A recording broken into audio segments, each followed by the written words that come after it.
Welcome back, everyone, to the 9th episode of Drukyul's Digital Salon. I'm Pema Dema, and I'll be your host for today.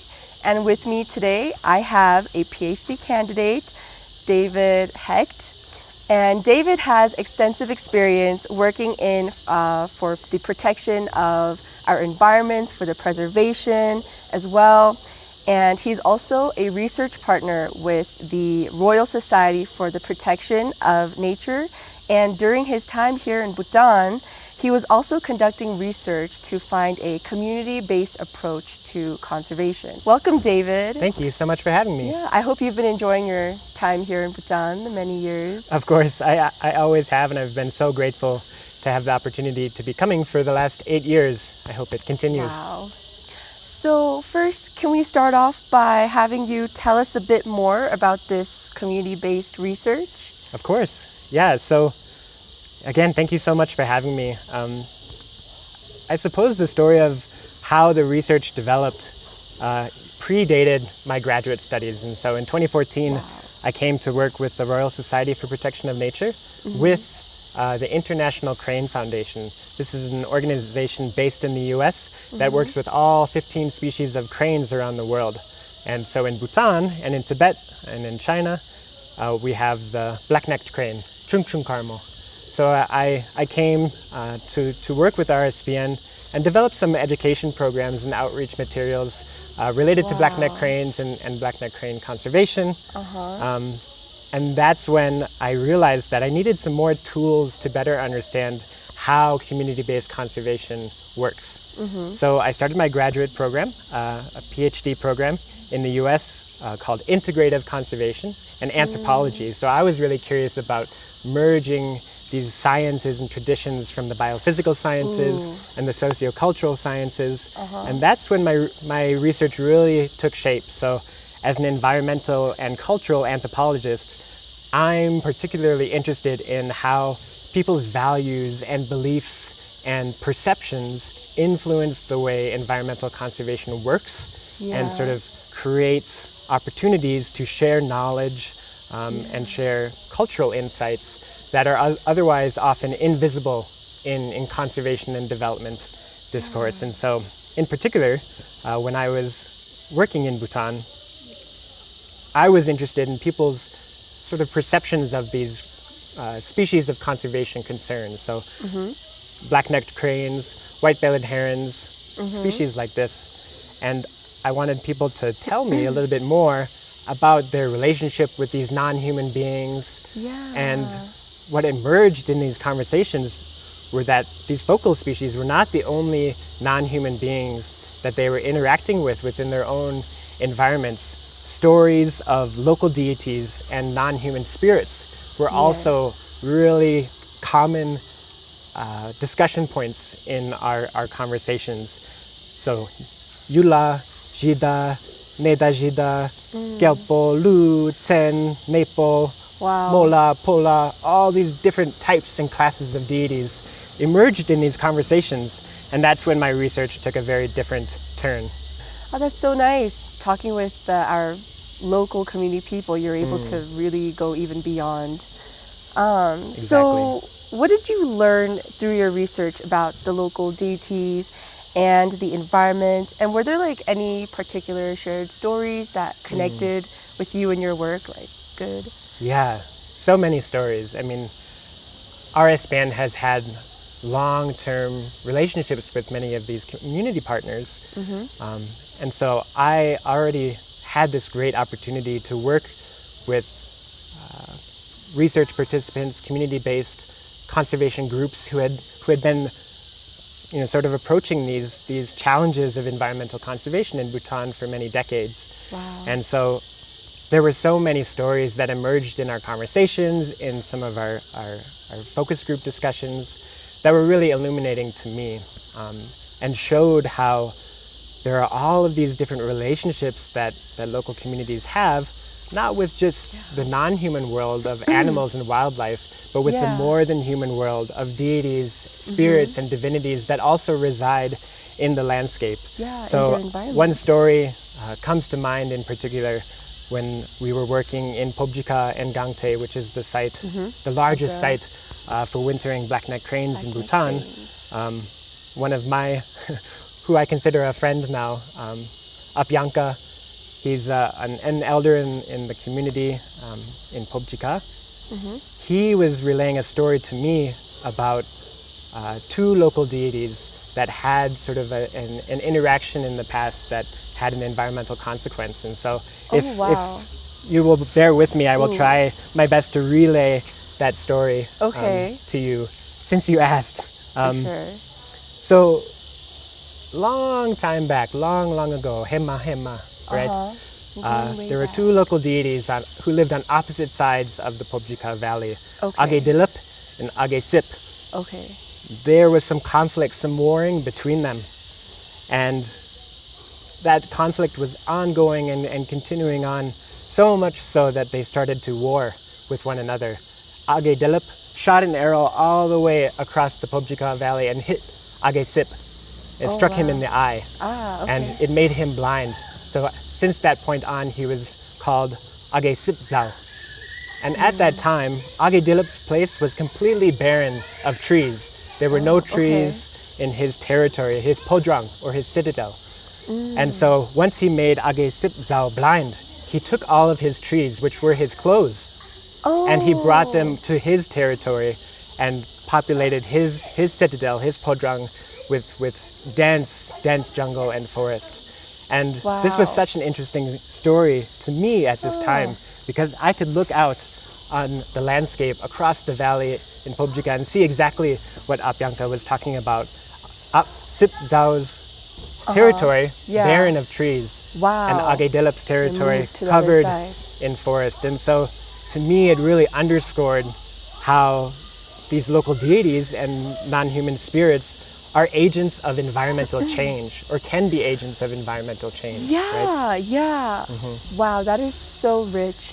That's like a really rich finding for definitely community-based efforts here for Bhutanese. Like that's a really different and like a new kind of lens for us to look through when we look at our own conservation efforts. And so, because like this is such a different take on conservation efforts, even at like a community-based level, I was wondering how these stories, how this different approach has been, like what kind of experience this different approach has been for you as opposed to what maybe how it usually is. And then also like how do these stories impact you and your academic research, and then like shift the direction. And like did you get new questions, new methodologies? Completely. Yeah, no, that's such an apt question, because my thinking completely changed. Back home, I'm not familiar with Yula, Jida, or Neda Jida. They may be there. I just am not aware of them. Maybe they'll go back with you. They may. So the questions that I had that emerged were more spatial, geographic, and relational questions. And so I wanted to know how these local deities really resided within the landscape. What was the extent of their territories, their citadels, their palaces? How did that influence existing conservation practices? And how has that influenced in the past the environmental, the ecological makeup of Bhutan and some of these focus areas that we worked on? And so it really changed my methodologies. And so before, we were having long interviews, sort of focus group discussions, but I realized that our methodologies needed to change a little bit. And so we integrated what is called participatory mapping. So participatory mapping is a methodology from the socio-cultural sciences, cultural anthropology, human geography, where you, in working with local people, they themselves get to dictate what is put in the map. And so I would come with sort of a blank topographic map, and we would sit all together in a circle, and I would sort of prompt questions, and we'd weave stories together. One, where these local deities are in the landscape, and two, people's relationships with local deities and spirits, as well as non-human animals and wildlife, and how these relationships come to bear on their environmental interactions, their day-to-day lives and livelihood. Yeah. And so that participatory mapping really changed the direction of my research and illuminated sort of spatial and relational questions that otherwise would have been invisible, right? Yes. Oh gosh, I loved hearing all about that, and I just love that your methodology took that kind of a turn. You know, like a lot of people can do research like this, and they can write out the list, they can present this information. Sure. And you made your focus, like kind of like here in the real world, the real spacing, around where does the deity live, influence the people, and the environment. So I think that's so cool. You brought your research to the real world. And so this participatory map making process sounds really cool. What was that like? Yeah, it was really interesting. In fact, the process of participatory mapping was sometimes more illuminating than the product itself. And I should note, of course, there's been fantastic foundational scholarship by Bhutanese scholars who have done work looking at the intersections between deities and the environment. There have been inventories of local deities across all 21 dzongkhags. And so I felt like perhaps my contribution, our contribution, could be to look at the sort of the spatial and relational aspects of those lived religions, those lived realities. And so the participatory mapping, where local people got to dictate what was put in the map, how their map looked. We also did sketch mapping, where I gave everyone a blank sheet of paper and just asked them to draw their community and draw these relationships. And that took so many different interesting angles as well. Wow. But the process was so interesting because we, to the best of our ability, tried to have sort of a diverse group, diverse representatives from the community, young people, elders, men, women, different occupations, foresters, farmers. And it created these really interesting sort of cross-generational, cross-occupational conversations where, interpersonal politics were illuminated, gender dynamics were illuminated, as well as different sort of abilities or capacities to approach the map. Wow. I had this presumption as sort of a naive Westerner that all of us could maybe adapt to a printed topographic map. But for some elders in the community, this was a little bit new for them. And in fact, their mental maps of local deities were much more rich, much more populated than my or our topographic printed maps ever could be, right? I see, And so we would have these conversations, and different age and ange would sort of close their eyes, not even look at the map, and just sort of relate the story of their lived sort of relationships with these local deities, non-human spirits, their efforts to perform rituals, to propitiate them, and all of these sort of social and communal rules about local deities emerged, right? People generally aren't allowed to cut trees or extract resources from within the deity's territory. You're not allowed to enter during certain times of year, and for many of us, there are closures, seasonal closures of some of these mountain passes where the deities reside, ladam ridam. And these practices sort of emerged and became an aspect of the map, but really across generations, it was quite illuminating. Some people's mental maps were much more rich, as I said, than the physical maps ever could be. So that whole process was fascinating to me. And as a cultural anthropologist, those dynamics, those discussions, those stories were fascinating. And the fact that it was participatory too, as much as we possibly could have it, where we returned to these communities time and time again, looked at these maps again, validated them, maybe sort of shifted a local deity's territory over a little bit, and continued these conversations as best we could. Wow, that is so rich. And yeah, I bet everybody really did have totally different angles and perspectives of how everybody imagined their own land, this shared land, you know? I'm sure everybody had Precisely. a lot of different ideas and for how they perceived it. And so you worked with the communities to map knowledge of deities and their territories, or should I say podrong, also known as citadels of deities. And so after all this, hearing all their stories, getting all these different visions and like how they see, after all this deity information and gathering, like what did you do with all of that? Yeah, and that was where things took a really interesting turn, right? Another interesting turn. Another one, yeah. Well, I mean, it's no surprise that I learned so much during this process, and I'm still very naive, very ignorant about sort of the depth of these realities. I'm only scratching the surface, and I'm well aware of that. But in the beginning, you know, we had the thought that we could sort of bring this knowledge, bring these stories into something like an interactive story map that you could look at on a computer. I brought some of these data points into a geographic information system, or a GIS. You know, orange tags on the map for place names and toponyms, yellow tags for local deities and spirits. I had these all coded out, right? And I brought them into my computer, and there was something lacking.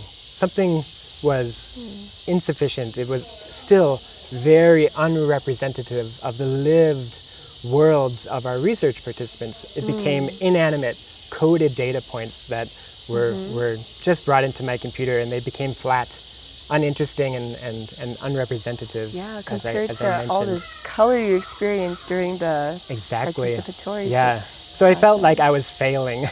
I was failing our community partners in really capturing the richness of this knowledge and these stories that people have. And so that's when I had this idea, this thought, why don't we think about different ways of representing these landscapes and these more than human relationships within them, as well as the sort of resultant environmental or conservation impact stories. Okay. So that's when I reached out to a traditional contemporary artist who is well known in Bhutan, Mr. Gyempo Wangchuk. Okay. And he has this fascinating balance between his traditional training at Zorak Chuzum, his time as a monk at Rigzong Gempa, and his contemporary sort of creative capacities as an artist. I met him. I introduced this idea to him of painting the deity citadels of Bhutan, and almost instantly he and I had this sort of understanding and this passion for this idea, and we both agreed at that time to give our full hearts to this project together. Wow. And so he and I worked for hours and hours every day for almost 2 years, thinking about how this process might look, and then putting paint to canvas. And so what we did is, you know, we took these community maps that local people, you know, sort of populated with their known knowledge of local deities and spirits. And of course, you know, we had that in a computer, but then again, quite inanimate and unlived, right? Yeah. So what we actually did, here's a picture of Gyempo and myself. We actually projected with a projector sort of a topographic image onto the canvas, and we created a topographically accurate painted map of these 5 different sites that we worked with our community partners. And so there's a picture of Gyempo actually painting this landscape, rendering it onto the canvas. Oh, I see, with it projected. What resulted was this topographically accurate map that was painted in the style of Drukyul, or most notably tanka and debris, so religious mural art that you find in different temples. Yeah. We decided that we could integrate and use the existing technologies of visualization that exist in Bhutan and in Tibet and in the Eastern Himalayas today. And that really changed sort of the trajectory as well as the final product. And I think it became far richer to think about how we can draw from existing traditions in Bhutan to sort of paint these narratives, these stories of local deities in the environment, rather than trying to fit them or assimilate them into what could be described as sort of a Western technology of visualization, GIS, sort of topographic mapping, because really those maps would have been more reflections of my own perceptions of what a map is, rather... And where these deities were. Exactly. Rather collaborating with someone as brilliant and humble as Genpo to work together to think about how we could bring these realities to the foreground and really share them in a more animate way, intimate way, representative way. That really changed things, and that's a relationship I've been continually grateful for to this day. I wish he could be here with us today. He's showing his art in Belgium. He's a man of the world. Oh, we wish you could have been here. But wow, and I'm also really appreciative to you guys for doing like justice to this information on the deities, because, you know, like you said, you could have presented all this information in the other way, but you did it very like traditional, Bhutanese centric. I feel like you kind of brought like these worlds together. Like when most people, I feel like even here in Bhutan, when we think of conservation and environment, like, you know, like we're thinking policies and so on, right? And like we don't really think that we already have little things we're already doing in our community that we're just living through and by, so we don't recognize that, oh, these like relate to this because we're just living through it. So I love that. And you must have spent many years here that you have become kind of Bhutanese, maybe, because I feel like just the first turning point of your methodology turning into something very spatial, I just feel like it's quite Bhutanese, you know, to shift your focus to something like that as opposed to other methodologies. Right. So I really appreciate your research and this work. Thank you. And I love that these maps also show the deities in like not this pinpointed way, but in this, like, you know, they're in this general area. And their influence reaches this general area. So that's so true, and that's something we just sort of discovered in the process of the research, in the process of creating these paintings, and realizing that, you know, the points, the pixels, the polygons of a GIS could never possibly capture the complexities of the living world of deities and their intersections with the environment, local people's relationships with them, and in fact, they trying to force them or assimilate them into that technology, I feel like was a disservice to our local community partners. And if you are to have a community-based conservation initiative or any sort of community-based program, then it isn't just about education and advocacy for the communities. It should be working with communities, drawing from their rich knowledge and expertise, their environmental perceptions, and integrating them into our decision-making processes for the future. That's certainly the case for conservation and development worlds, and something that we so infrequently do, right? I think we often privilege modern technologies, our computers, our cell phones, our geographic information systems, without remembering that we have centuries of strong traditions, strong sciences, strong technologies of visualization that are already here, are painted on the walls of every lakang in the country. Why not draw from those existing traditions so that the resulting products are more contextual, more representative of the living worlds here? And I think longer lasting too, right? Not only will it be an initiative that documents and preserves intangible cultural heritage, but ideally illuminating these worlds will facilitate conversations with conservation decision makers who can look at these paintings, who can look at these maps and say, yes, traditionally there are these citadels, these palaces, these territories of the deities that local communities have, in some ways, in some form, safeguarded over the centuries. One of the reasons I think why Bhutan is so rich in natural heritage is because of these one pre-Buddhist belief systems, Bonche, and Buddhist Vajrayana Buddhist belief systems that have integrated historically to create what I am now terming or thinking through, and it's not my words only, citadels of conservation, right? All these different pockets and patchworks of government protected areas, national parks, alongside traditionally protected local community territories of local deities, and then initiatives like the Royal Society for Protection of Nature are already doing to safeguard species like chung chung carmo or white-bellied herons, tigers and other wildlife. If all of those work together, then we're talking about something more holistic, more inclusive of different ways of knowing, right? Yeah, and very reflective of our people and our ways. Community-based approach to conservation, I feel like you really hit the mark for doing it here in Bhutan. So, you know, I feel like you kind of already answered this, like why you felt it was important to present the information gathered on the deities in a traditional map, you know, but is there anything more you could say about that? Definitely.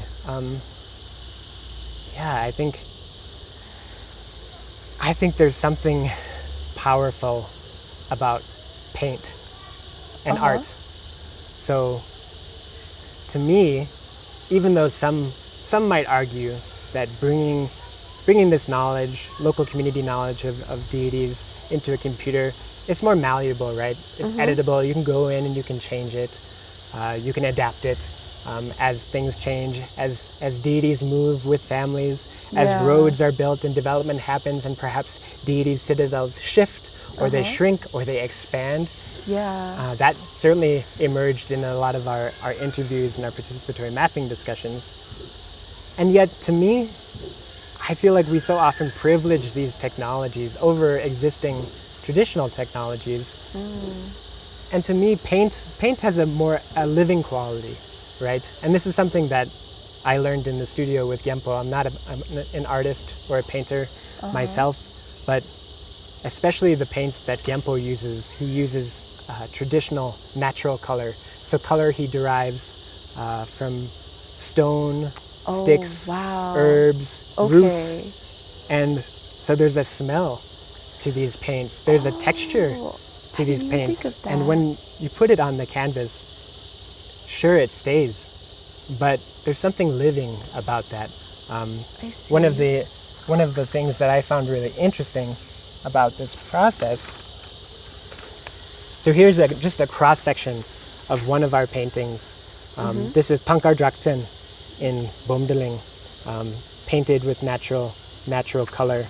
And to me, this is something that has animacy, right? We were committed and we worked to paint every local deity on a cloud to sort of illuminate and gesture to this idea that deity citadels are not precisely a fixed point, not a single pixel in a GIS, for example. Sometimes their central territory might be a tree, or it might be a stone or a cliff, but that they have agency, right?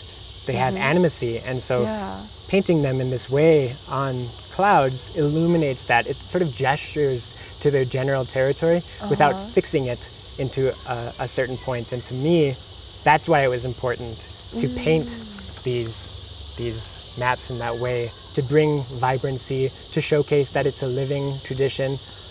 One of our ultimate goals is to return to the source communities whose knowledge this is, to return these maps to them. And then we can have more conversations, right? They can help us fill in the gaps that we might have missed.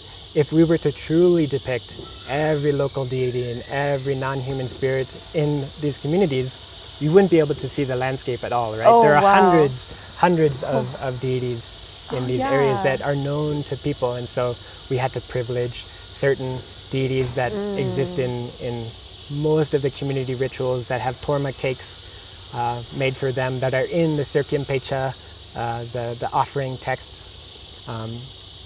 And so that was something that we really worked to ensure that these maps or these paintings, whatever you want to call them, had animacy, could adapt.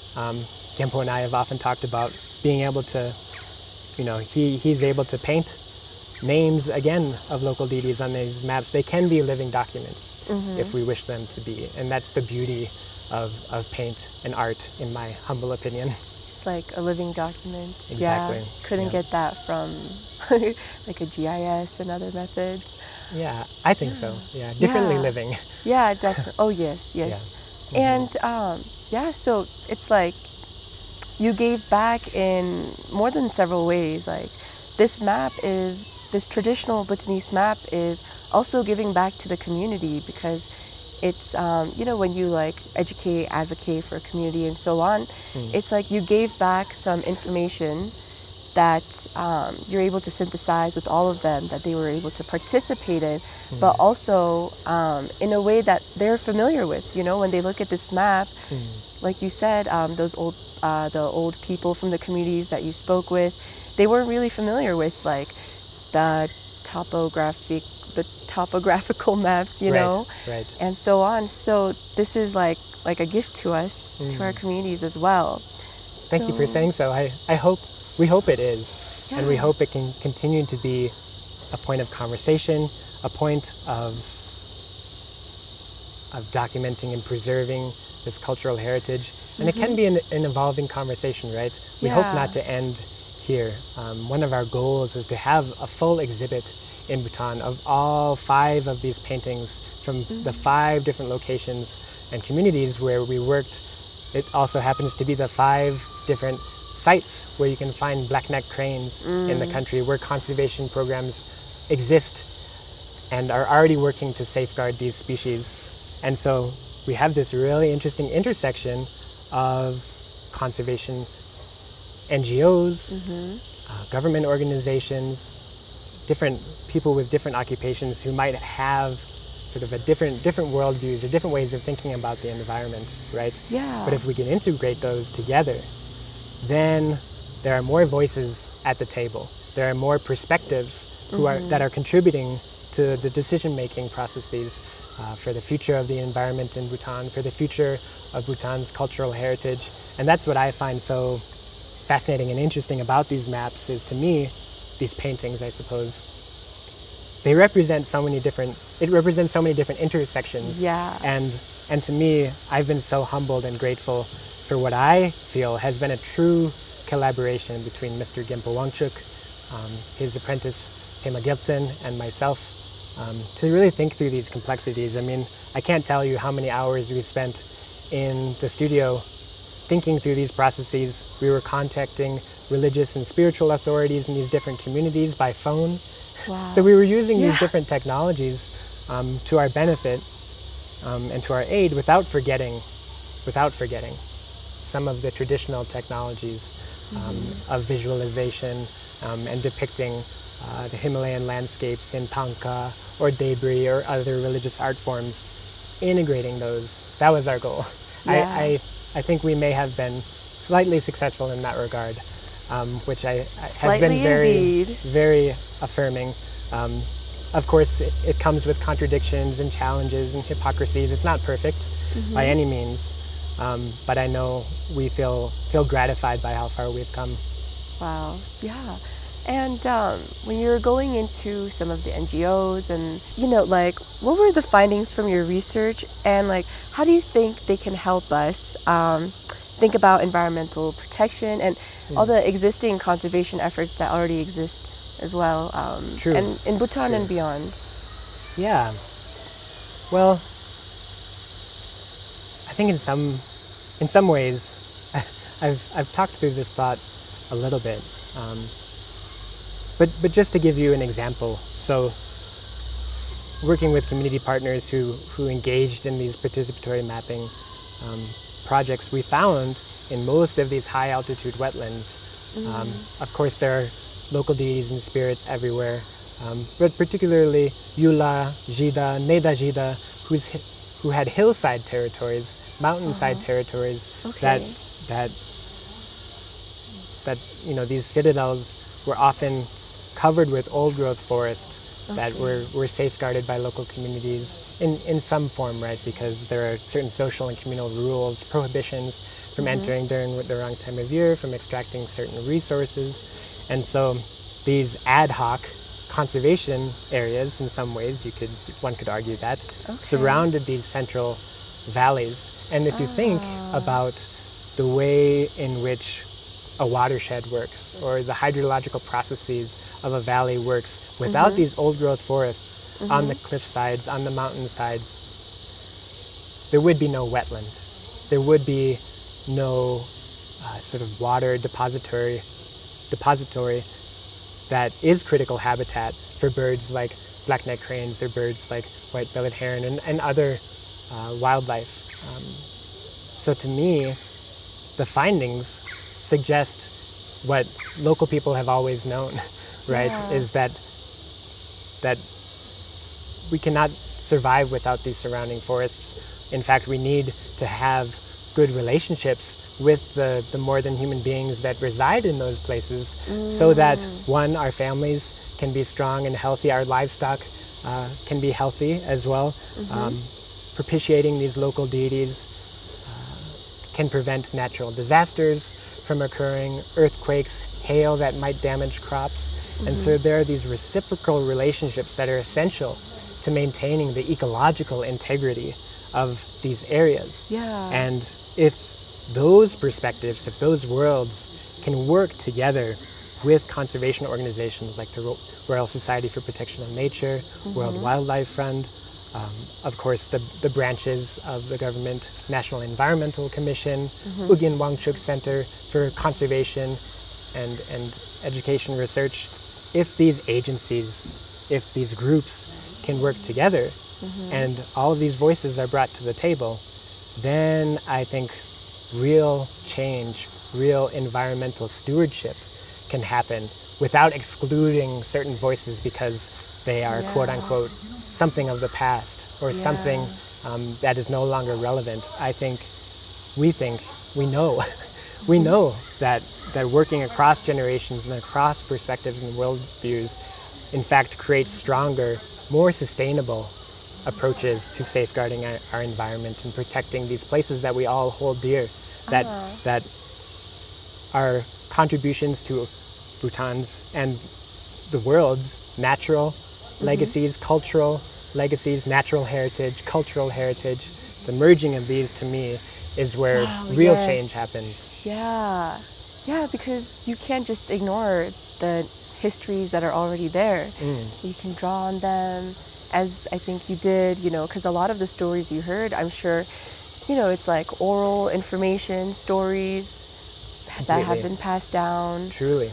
And and in today's day, I think there's a lot of worry that a lot of these oral traditions and stories that give us information about our heritage, about our world, our land and stuff, is starting to disappear. And I feel like you really were able to capture that, with the map, right? So, wow. Thank you for saying so. And we hope that's the case. In addition to these maps, we also have troves of oral literature data, one-on-one interviews, recorded focus group discussions that we've turned into transcripts, and we've housed them at different agencies in Bhutan that are charged with safeguarding this heritage. So the Department of Culture has an archive of this data, of these recorded traditions, of these recorded stories. They exist. They're also, I think, part and parcel of this research and the way in which this research can give back to the people who made it possible, because of course this research, this knowledge sort of contributes to my own sort of professional development as a PhD student, as an academic, as a scholar. But to me, that's far less important than creating something that has value for the future and has the capacity to contribute to the safeguarding of Bhutan's intangible and tangible cultural heritage, natural heritage, and national heritage. Yeah. And not only that, it also has the capacity to empower our local people through such participation and so on. Well, I think that's all the questions that I had for you for today. I guess we could go on for another 2 hours later, but I could talk for ages with you. It's really a pleasure to be here, and an honor to contribute to the great work that Bhutan Echoes is doing. I'm very grateful, and I know Gyempo and Pema would be grateful as well. Thank you. We hope to get to speak with them soon as well. But yeah, thanks so much. We're so happy that you were able to come. We were able to catch you before you have to leave soon. Yeah, that's true. And speak with us. Thank you. Thank you. I hope we can continue the conversation. Thank you again. Well, thank you guys for listening. I hope you enjoyed our session and that this was valuable for you. We'll catch you in our next Drukyul's Digital Salon.